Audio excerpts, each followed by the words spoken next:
বুখারী শরীফের 1894 নম্বর হাদিস, আবু হুরায়রা রাদিয়াল্লাহু তাআলা আনহু থেকে বর্ণিত হাদিস। রাসূল সাল্লাল্লাহু আলাইহি ওয়াসাল্লাম বলেছেন, যে ব্যক্তি রোজা রাখলো ওই রোজাটা তার জন্য ঢাল হয়ে গেল, ঢাল স্বরূপ হয়ে গেল। ঢাল যেমন ভাবে আমরা যুদ্ধের ময়দানে ব্যবহার করি প্রতিপক্ষের আঘাতকে ফিরানোর জন্য, শত্রু বাহিনীর আঘাতকে ফিরানোর জন্য ঢাল যেমন ভাবে ব্যবহার করা হয়, রাসূল সাল্লাল্লাহু আলাইহি ওয়াসাল্লাম বলেন, যেই ব্যক্তি রোজা রাখলো ওই রোজাটা ওই ব্যক্তির জন্য ঢাল হয়ে গেল। শয়তানের ধোঁকা ওয়াসওয়াসা, জাহান্নামের আগুন থেকে তাকে বাঁচানোর জন্য ওই রোজাটাই যথেষ্ট হয়ে যায়। রাসূল সাল্লাল্লাহু আলাইহি ওয়াসাল্লাম বলেন, যদি কোনো ব্যক্তি রোজাদার হয়ে রোজা রাখে, সেই ব্যক্তি যেন অন্য কাউকে গালিগালাজ না করে, অন্য কাউকে যেন কটু কথা না বলে, অন্য কাউকে যেন কষ্ট দিয়ে কথা না বলে, হাসি তামাশা বিদ্রুপ না করে।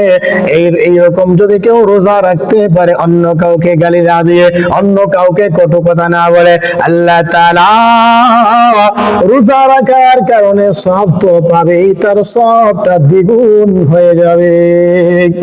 নবী করিম সাল্লাল্লাহু আলাইহি ওয়াসাল্লাম আরো বলেন, যেই ব্যক্তি রোজা রাখলো সে নিজে তো গালি দেবেই না, যদি কাউকে গালিগালাজ না করে রোজা রাখে তাহলে তার রোজার সবটা ডবল হয়ে যাবে, দ্বিগুণ হয়ে যাবে। আর যদি তাকে কোনো ব্যক্তি গালিগালাজ করে, তাকে যদি কেউ কটু কথা বলে, তাকে যদি কেউ হায় প্রতিপন্ন করে, তাকে যদি কেউ হাসি তামাশামূলক কোনো কথা শোনায়, তাহলে সে যেন চুপ থাকে আর বলে, ভাই আমি রোজাদার, আমি তোমার সাথে ঝগড়া করতে চাই না, তোমার গালিগালাজের কোনো প্রতিবাদও করতে চাই না, আমি হলাম রোজাদার, রোজা রেখেছি আল্লাহর জন্য, আমি তোমাকে আজকে গালিগালাজের প্রতিবাদ করব না। রাসূল বলেন, এমনটা যদি করে সেই ব্যক্তিও তার রোজার সব দ্বিগুণ পেয়ে যাবে। কথা হলো দুইটা, এক নিজে গালিগালাজ করবে না তবুও রোজার সব দ্বিগুণ পাবে, আরেকটা হচ্ছে তাকে কেউ গালিগালাজ করেছে সে চুপ থাকবে আর বলবে, ভাই আমি রোজাদার, আমি রোজাদার, দুইবার বলবে আমি রোজাদার, আমি রোজা রেখেছি, আমার সাথে উপরে পড়ে ঝগড়া করতে এসো না, আমি তোমার ঝগড়ার প্রতিবাদ করব না, তোমার সাথে ঝগড়া করব না, সেই ব্যক্তিও রোজার সব দ্বিগুণ পেয়ে যাবে। আবু হুরায়রা থেকে বর্ণিত হাদিস, বুখারী শরীফের 1894 নম্বর হাদিস। তাহলে আমরা বুঝতে পারলাম রোজা রাখা অবস্থায় কাউকে গালিগালাজ করব না, কেউ যদি গালিগালাজ করে তার গালিগালাজের কোনো উত্তর দেব না, প্রতিবাদ করব না। আসুন আমরা আরেকটা হাদিস শুনি, রোজা রাখলে কি লাভ হবে, কি ফায়দা হবে। হাদিসটা নাসাই শরীফের হাদিস।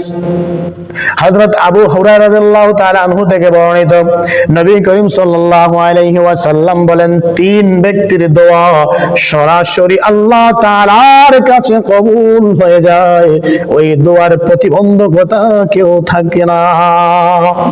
রাসূল সাল্লাল্লাহু আলাইহি ওয়াসাল্লাম বলেন, তিন ব্যক্তির দোয়া সরাসরি আল্লাহর কাছে কবুল হয়, ওই দোয়ার প্রতিবন্ধকতা কোনো কিছু থাকে না, কেউ ওই দোয়াকে ফেরাইতে পারে না।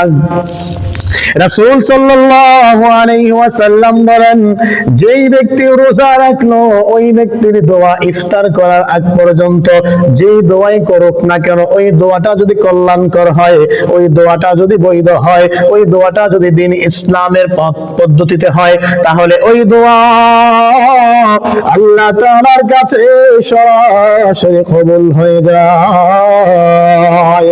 আরেক ব্যক্তি হলো ন্যায়পরায়ণ শাসক বাদশা, ন্যায়পরায়ণ শাসক বাদশা যদি দোয়া করে, ওই দোয়া আল্লাহ তাআলা সরাসরি কবুল করে নেয়।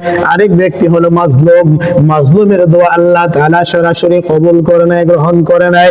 তাহলে রাসূল সাল্লাল্লাহু আলাইহি ওয়াসাল্লাম নাসাই শরীফের হাদিসের মধ্যে বললেন, তিন ব্যক্তির দোয়া আল্লাহ তাআলার কাছে সরাসরি কবুল হয়ে যায়, ওই দোয়া ফিরানোর কোনো শক্তি থাকে না। এক নম্বরেই বলেছেন রোজাদার ব্যক্তির দোয়া ইফতার করার আগ পর্যন্ত ওই ব্যক্তির দোয়া আল্লাহ তাআলার কাছে কবুল হবেই হবে, যেই দোয়াই করুক না কেন আল্লাহ তাআলার কাছে ডাইরেক্ট কবুল হয়ে যায়। ইমাম তিরমিজি রাহমাতুল্লাহি আলাইহি বলেন, এই হাদিসটা হচ্ছে হাসান, হাসান মানে সহির মতো, একবারে মজবুত শক্তিশালী হাদিসের মতো। সহি বলা হয় 100 তে 100 আর হাসান বলা হয় 199, তার মানে এই হাদিসটা সহি এবং গ্রহণযোগ্য। আমরা পাইলাম দুইটা হাদিস থেকে রোজা রাখলে আল্লাহ তাআলা কেমন কি পরিমাণ মর্যাদা আমাদেরকে দেবেন।